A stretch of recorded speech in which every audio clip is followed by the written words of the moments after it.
আনন্দ করে না? করে। এই কোরআনুল কারীম নিয়ে মুসলমানের সন্তান আনন্দ করে না?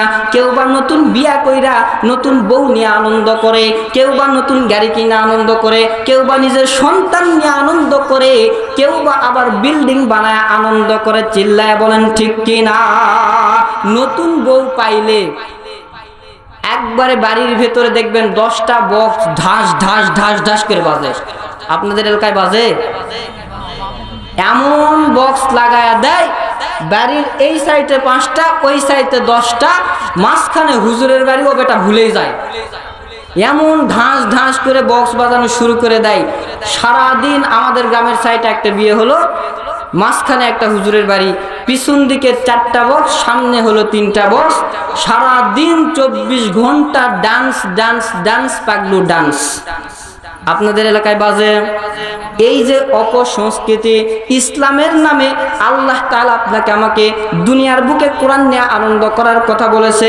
কোরআন নিয়ে আনন্দ না করে মুসলমানের সন্তানেরা বিয়ে বাড়িতে বক্স বাজাইয়া বিয়ে বাড়িকে হারাম করে দেয়। চিল্লা বলেন নাউজুবিল্লাহ। এ দোস্ত, এই বিয়ে বাড়িতে, যেই বিয়ে বাড়িতে বক্স বাজলো, যেই বিয়ে বাড়িতে ভিডিও করা হলো, এই মহিলার সংসার জীবনের ভেতরে কখনো সুখ শান্তি আসবে? আসবে না, কখনো সুখ শান্তি আসবে না। এর পেট থেকে যে সন্তান জন্মগ্রহণ করবে, ও শাকিব খান বুবলি ছাড়া আর কেউ হবে? বুবলিরা কয় এই সন্তানকে, বুবলি কয় এই সন্তান আমার। শাকিব খান রে যখন বলা হয় এই সন্তানকে, শাকিব খান বলে এই সন্তান আমার, কিন্তু আমি বিয়ে করি নাই। তাহলে এই সন্তান কি বৈধ পথের সন্তান? জোরে বলেন। তাহলে কি পথের সন্তান? অবৈধ পথের সন্তান। এই যে কোরআন নিয়ে আল্লাহ তাআলা আপনাকে আমাকে আনন্দ করতে বলেছে, কিন্তু আপনি আমি দুনিয়া নিয়ে আনন্দ হয়ে গেছি, দুনিয়া নিয়ে ব্যস্ত হয়ে গেছি।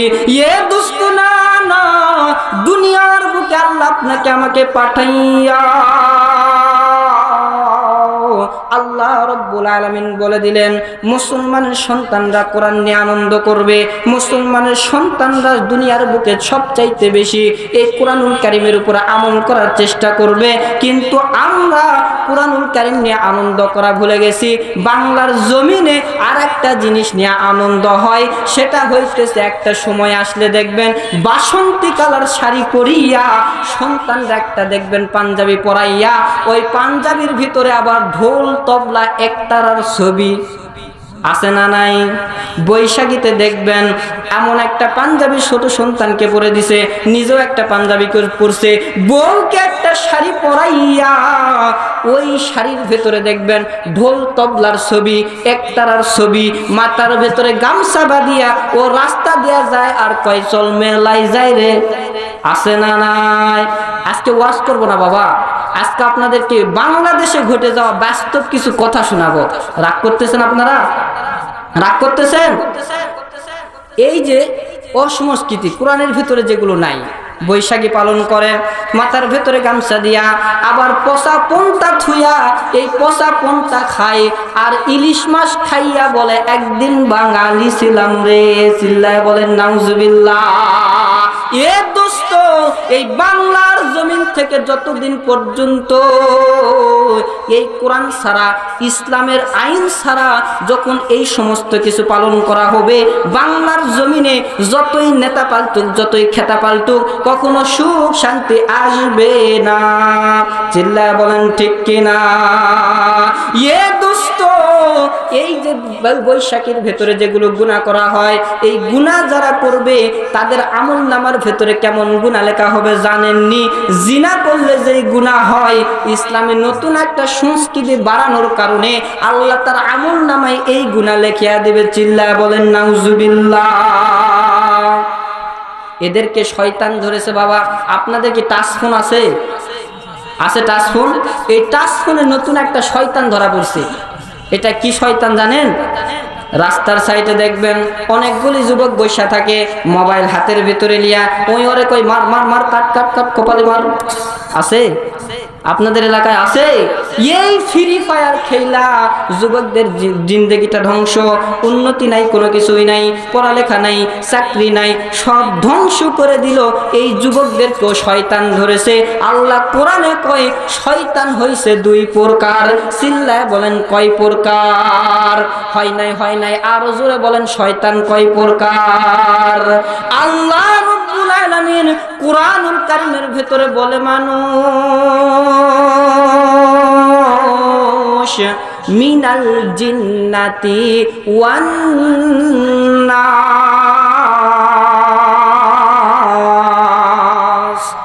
আল্লাহ রাব্বুল আলামিন বলেন দুনিয়ার বুকে শয়তান হইতেছে দুই প্রকার। মিনাল জিন্নাতি, এক নাম্বার শয়তান হইতেছে জিন শয়তান। দুই নাম্বার শয়তান হইতেছে মানুষরূপী শয়তান। দুই নাম্বার শয়তানের নাম কি? মানুষরূপী শয়তান। এক নাম্বার শয়তান জিন শয়তান। এই জিন শয়তান কারা? জিন শয়তান তো তারা যারা এখন মানুষের অন্তরে ঢুকিয়া বলতেছে ওয়াজ মাহফিলে বৈশা কোনো লাভ নাই, গান বাজনায় যাও, এই গান বাজনায় যাইয়া গান বাজনা করো আর আনন্দ করো। ঘরের ভেতরে মেহমান আসছে, টিভি লাগাইয়া তুমি টিভি সঙ্গ, টিভি তুমি দেখো। আবার এই যে গান বাজনা বাদ দিয়া এই যে দোকানপাটের ভেতরে যারা ঘুরতেছে, এদের মনে শয়তান ঢুকিয়া বলতেছে ওয়াজ শোনার কোনো দরকার নাই, পরের দিন ইন্টারনেটে ওয়াজ পাওয়া যাবে। এই শয়তান যে অন্তরে যে ধারণা দিতেছে, এর নামই হইতেছে জিন শয়তান। এর নাম কি বাবা? এর নাম হইতেছে জিন শয়তান। আর একটা শয়তান কি শয়তান? মানুষ শয়তান। এই মানুষ শয়তান আছে। এই মানুষ শয়তান কারা আপনারা কি জানেন? মানুষ শয়তান তো তারা যারা কোরআনুল কারীমের মাহফিলে বাধা দেয় তারা। মানুষ শয়তান তো যারা কোরআনুল কারীমের মাহফিল শুনতে পারে না তারা। মানুষ শয়তান যারা কোরআনের কথা শুনলেই মাথা গরম হয় তাদের। মানুষ শয়তান যারা তারা হইতেছে আমলের কথা থেকে বিরত থাকে। চিল্লায় বলেন ঠিক কিনা? আরো জোরে জোরে আওয়াজ করে বলেন না ভাই ঠিক কিনা? মুসলমান ভাইরারে আমার, তাহলে আল্লাহ তাআলা বললেন এই কোরআনকে নিয়ে আনন্দ করতে হবে। এই কোরআনুল কারীম নিয়ে আনন্দ করতে হলে, আচ্ছা ওয়াজখানা বুঝে থাকলে বলেন তো, এই কোরআনুল কারীম নিয়ে আনন্দ করতে হলে কোরআনের মাহফিলে বসার দরকার আছে না নাই? আরো জোরে জোরে বলেন আছে না নাই? এ দোস্ত ভালো করে বুঝেন গো বাবা, পৃথিবীর বুকে চারটা খলিফা ছিল, হযরতে আবু বকর, হযরতে ওমর, হযরতে ওসমান, হযরতে আলী। এর মধ্য থেকে সবচাইতে ক্ষমতার অধিকারী শক্তিশালী ছিলেন আমাদের সাহাবী হযরতে ওমর ফারুক রাদিয়াল্লাহু তাআলা আনহু। একটু আওয়াজ করে বলেন সুবহানাল্লাহ। নবী আমার এই ওমর সম্পর্কে বলে ওমর লাউ কানা বাদিন নাবিয়ান লাকানা ওমর। আমার উপরে দুনিয়ার বুকে যদি কোনো নবী আসতো তাহলে এই ওমরকে আমার আল্লাহ দুনিয়াতে নবী হিসাবে পাঠায়া দিতেন। সুবহানাল্লাহ। শুধু তাই নয়, ওমরের ক্ষমতা কেমন ছিল জানেন? ওমর সর্বপ্রথম মুসলমান হয়েই নবীকে ডাক দিয়ে বলছেন, নবী আর গোপনে ইসলামের দাওয়াত দেওয়া চলবে না। আমি মুসলমান হয়েছি, আমি আপনাকে বলতেছি আর গোপনে কোনো ইসলামের দাওয়াত চলবে না। আমি সরাসরি কাফেরদের সামনে মদিনার ভেতরে ঢুকে ইসলামের দাওয়াত দিতে চাই। সুবহানাল্লাহ। এই ওমরের সামনে একজন যুবক এসে ডাক দিয়ে বলে,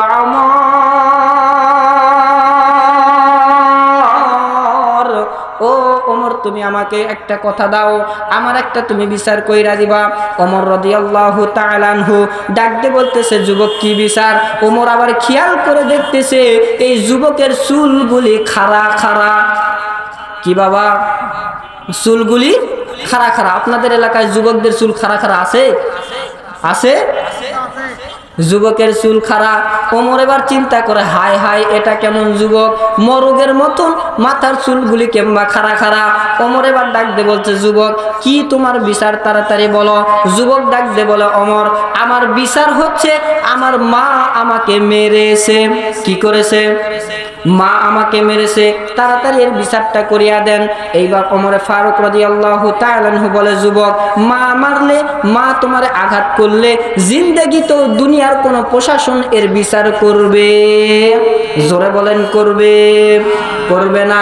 এইবার ওমর রাদিয়াল্লাহু তাআলা আনহু বলতেছে, এই বিচার আমি করতে পারবো না, এটা ছাড়া যদি অন্য কোনো বিচার থাকে তাড়াতাড়ি বলো। এই যুবক ডাক দিয়ে বলে, ওমর রে, আর একটা বিচার হলো যে আমার মা আমাকে মেরেছে, ভালো কথা, আমার কোনো টেনশন নাই, কিছু নাই, কিন্তু আমার মা 1 মাস থেকে সন্তান হিসাবে আমাকে মানে না। চিল্লায় বলেন নাউজুবিল্লাহ। কি করে না? সন্তান